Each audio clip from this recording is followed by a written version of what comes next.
শিক্ষার্থীদের supreme court ঘেরাও কর্মসূচি ও মিছিল স্লোগানের প্রেক্ষাপটে পদত্যাগের সিদ্ধান্ত নিয়েছেন প্রধান বিচারপতি ওবায়দুল হাসান।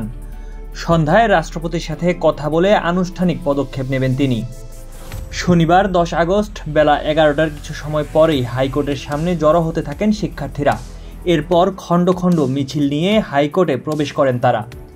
এর আগে প্রধান বিচারপতি ওবায়দুল হাসানকে পদ ছাড়ার আলটিমেটাম ও যে কোনো ষড়যন্ত্রের বিরুদ্ধে হুঁশিয়ারি দেন অন্তর্বর্তীকালীন সরকারের যুব ও ক্রীড়া মন্ত্রণালয়ের উপদেষ্টা আসিফ মাহমুদ। 10 আগস্ট সকাল 11টা 1 হাইকোর্ট ঘেরাওয়ের কথা উল্লেখ করে ফেসবুকে দেওয়া এক পোস্টে এই হুঁশিয়ারি দেন তিনি। অন্যদিকে আরেক সমন্বয়ক হাসনাত আব্দুল্লাহ বলেন, প্রধান বিচারপতি ওবায়দুল হাসান সহ আপিল বিভাগের বিচারপতিরা পদত্যাগ না করলে তার পরিণতি হবে শেখ হাসিনার মতোই।